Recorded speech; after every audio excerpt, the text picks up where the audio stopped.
Chegando à segunda parte do livro de Gênesis, nós vamos ter os capítulos que vão de 12 até 50. E o que é que nós aprendemos estudando ali esse momento da história que é chamado período patriarcal? Depois de toda a confusão e distanciamento de Deus que está presente na experiência humana, surge um homem chamado Abraão, que morava lá na terra de Ur, na Mesopotâmia, chamada Ur dos Caldeus. A família dele era de gente que adorava ídolos, já que a humanidade tinha se afastado de Deus. E então Deus vai em busca de Abraão nesse caminho de trazer a redenção, o resgate do ser humano afastado dele. Então Deus chama Abraão e manda ele sair da sua terra e ir para uma terra prometida. E essa terra prometida se define através de uma aliança, de uma espécie de parceria entre Deus e Abraão. E aí nós vamos ver isso em Gênesis 15, vamos ver também em Gênesis 17, quando Deus faz essa aliança e Deus promete a Abraão que ele teria muitos descendentes, o que é um negócio especial, porque a esposa dele não podia ter filhos. Diz que ele teria a terra que haveria de herdar, que é a terra de Canaã, que depois ali será a terra de Israel, e diz que ele também poderia confiar nessa promessa de bênção da parte de Deus. Então nós vemos como é que Deus age na construção da história. E quando Deus faz isso é interessante. Abraão fica na dúvida, Sara não acredita muito porque os dois já eram de muita idade, mesmo assim Deus age com poder e Abraão tem ali o seu filho Isaque. Mas na sua fragilidade, ele e Sara fizeram um negócio meio estranho, porque nasceu um filho de uma serva egípcia que eles tinham em casa, chamada Agar, e deu origem a Ismael. Apesar dessa fragilidade, Deus não perde a direção da sua promessa. Assim, a família de Abraão vai se desenvolver a partir de Isaac, que continuará essa promessa, mas Gênesis vai focalizar a atenção no filho de Isaac, que será chamado Jacó. Aliás, Jacó, irmão de Esaú, os dois na verdade eram gêmeos. Esaú nasce primeiro e parecia ser alguém que prometia muito, mas Deus vai agir através da vida do frágil Jacó, que acaba enganando o próprio pai na hora da sua morte, enquanto o seu irmão Esaú dispensa e despreza a sua bênção de filho mais velho. Mas a aliança de Deus com Abraão não haverá de falhar, porque Deus cumpre aquilo que ele determina e segura pela sua mão soberana. Assim, mesmo Jacó sendo tão frágil e limitado e errado, Deus age na sua história. Jacó vai fugir do seu irmão, a sua história vai ser uma confusão. Também, tanto a sua mãe como a sua avó tinham dificuldade de ter filhos, e finalmente, depois de escapar das lutas com o seu próprio tio Labão, que explorou muito do seu serviço, Jacó vai finalmente agora. Ele teve 2 esposas, 2 concubinas, e ele terá 12 filhos que vão dar origem às 12 tribos de Israel, e mais uma filha chamada Diná. E aí nós vemos como é que Deus sustenta Jacó, abençoa Jacó, e Jacó então ficará com seus filhos na terra de Canaã até quando a gente imagina que tudo estará tranquilo, mas o seu filho preferido, José, acaba sendo odiado pelos seus irmãos. A confusão é completa. José vai ser levado para o Egito, vendido pelos próprios irmãos. Lá ele passa por momentos terríveis, é acusado injustamente, acaba ficando na prisão, e quando chega o momento de Deus na sua vida, José é levado diante do faraó, consegue interpretar os sonhos do faraó, é elevado a uma posição muito importante no país mais forte e de maior importância no mundo. E assim José no momento de fome que atinge o mundo, vai ter a grata surpresa de ver os seus irmãos buscarem comida no Egito. Ele se revela, os seus irmãos o encontram, eles choram, seus irmãos se arrependem, a família toda é unida de novo e eles vão ficar no Egito, mostrando que, através de pessoas individuais, particulares, Deus age na história, mostrando que a aliança de Deus pela a ação da redenção que vai atingir o ser humano passa por essa família de israelitas que estão no Egito nesse momento da história para nos dar um panorama daquilo que acontece nesse livro tão espetacular e único da Bíblia, o livro de Gênesis.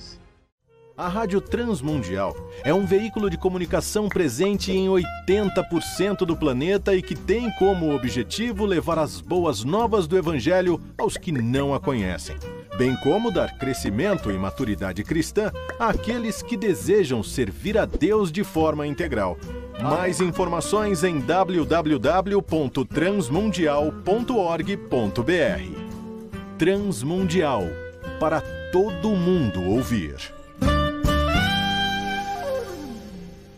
A Faculdade Teológica Batista de São Paulo tem a satisfação de receber você para entrar em sintonia com a nossa ministração bíblica, ministerial e abençoadora que vai fazer diferença em termos de educação teológica para a nossa vida. Fique em sintonia conosco, aprofundando-se na Palavra de Deus.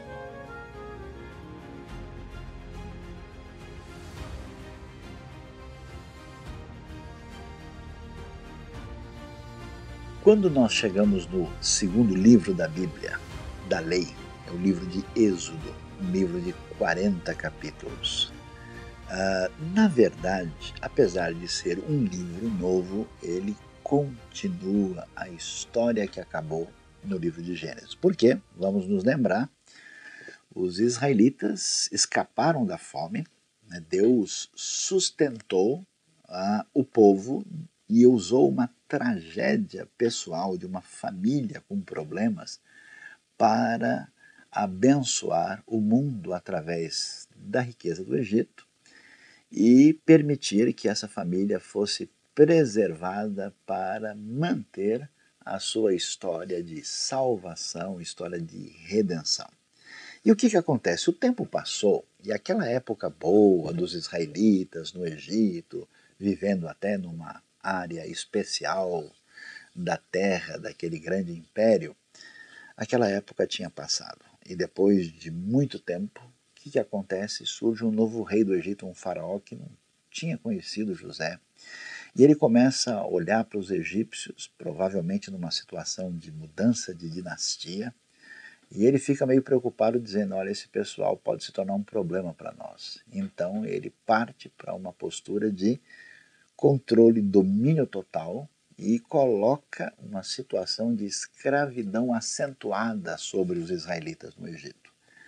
E esse sofrimento é piorado pelo momento quando ele diz, olha, vamos mandar matar todos os meninos que nascerem, porque eles poderiam se tornar guerreiros no futuro, e assim o livro de Êxodo começa deixando a gente muito assustado. Nessa história da ação de Deus através dos tempos, surge uma mulher chamada Joquebede e um homem chamado Amrão, e eles resolvem ter coragem de enfrentar o faraó. E eles têm um menino que eles conseguem esconder aquele filhinho, chega uma hora que não dá mais, e a mãe desesperada, acompanhada da sua filha, chamada Miriam, e ela coloca o nenê ali no cestinho, todo coberto de betume fechado, feito de junco, e solta no rio Nilo, como que entregando-a debaixo da possível proteção divina. A filha do faraó vê isso,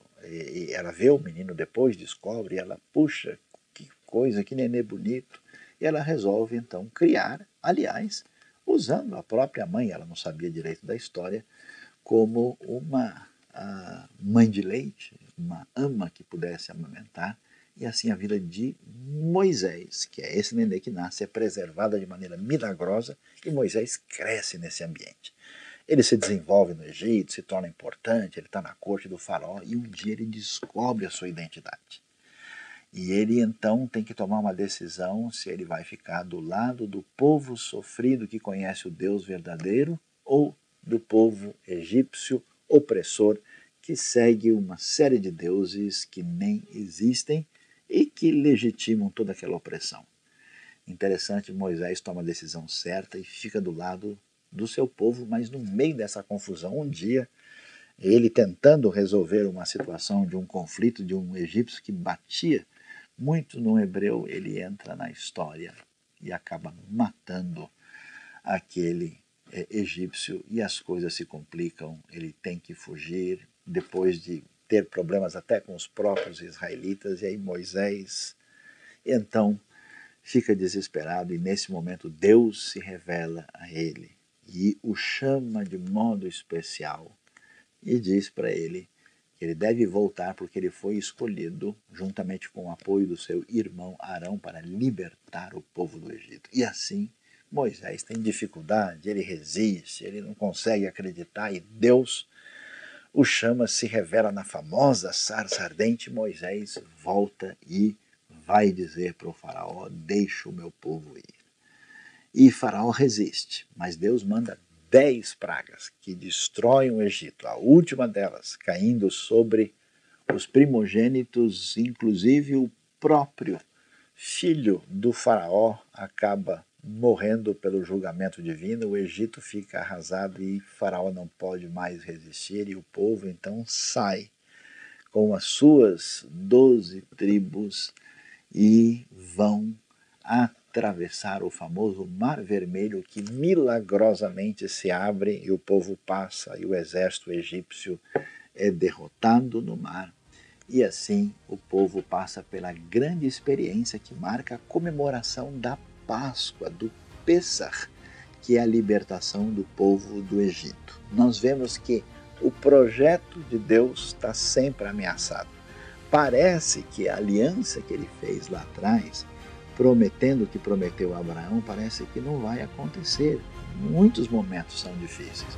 Mas mesmo quando tudo parece perdido, Deus interfere na história e traz a grande salvação, a grande libertação do povo do Egito.